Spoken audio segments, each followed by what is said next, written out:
Hello, हमारे YouTube channel मातृभाषा संस्कारों की जर्नी पर आप सभी का स्वागत है। तो आज हम लोग पढ़ेंगे अलंकार। अलंकार क्या है? साहित्य भाषा में शब्दों और अर्थों से सजे सजाए चमत्कारपूर्ण प्रयोग को अलंकार कहते हैं। अलंकार शब्द आलम और कार से मिलकर बना है। आलम का अर्थ है आभूषण, भूषण, सजावट, अर्थात जो सजावट करे वह अलंकार है। जैसे क्या काव्य शोभा करना धर्मालंकारांत प्रचक्षते, अर्थात काव्य के सौंदर्य को बढ़ाने वाले तत्व अलंकार कहलाते हैं। अब हम लोग देखते हैं अलंकार के भेद। तो अलंकार के दो भेद हैं, शब्दालंकार और अर्थालंकार। तो सबसे पहले हम लोग देखेंगे शब्दालंकार क्या है। काव्य में जहाँ शब्द प्रयोग के कारण सौंदर्य उत्पन्न हो वहाँ शब्दालंकार होता है। जैसे तरनी तनुजा तट तमाल तरवर बहु छाए, इस काव्य में शब्दों के कारण सौंदर्य उत्पन्न हुआ है।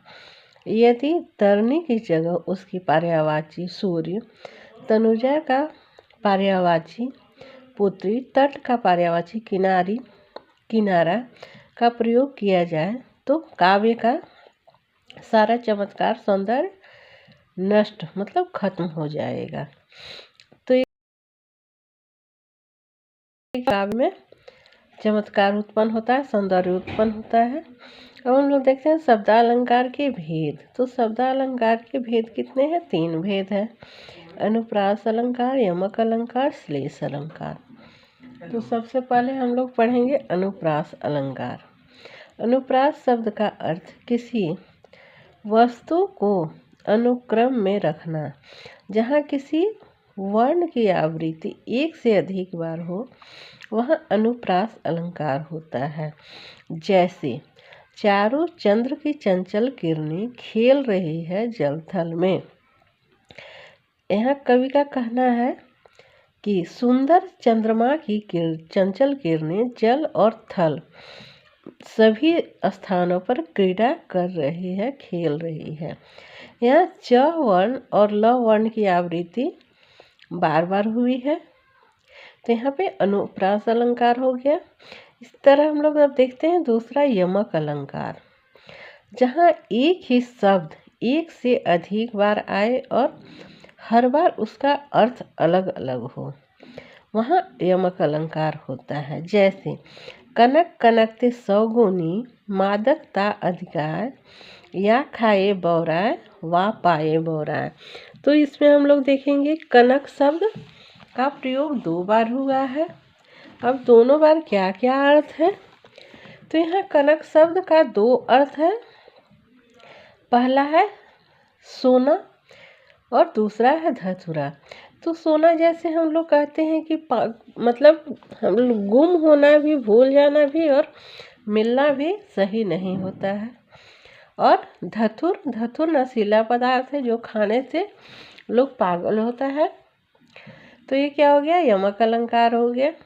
अब हम लोग देखते हैं श्लेष अलंकार क्या है। तो श्लेष अलंकार क्या है?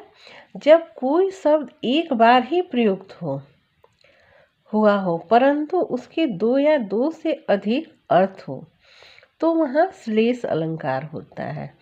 जैसे मेरी भव बाधा हरौ, राधा नगरी सोय, जातन की झाई पर श्यामो हरित दूती होय। अब यहाँ हम लोग देखते हैं श्यामो। श्यामो का अर्थ क्या है? पाप, काली माँ, कृष्ण। और हरित दूती का अर्थ क्या है? हर लिए जाते हैं, शोभा नष्ट हो जाती है, हरे भरे प्रसन्नता। तो ये क्या हो गया? हम लोग शब्दालंकार के 3 भेद पढ़े। अब हम लोग नेक्स्ट वीडियो में अर्थालंकार और उसके भेद पढ़े। तो आज हम लोग पढ़े अलंकार के 2 भेद और शब्दालंकार के 3 भेद हम लोग पढ़े। थैंक यू, धन्यवाद।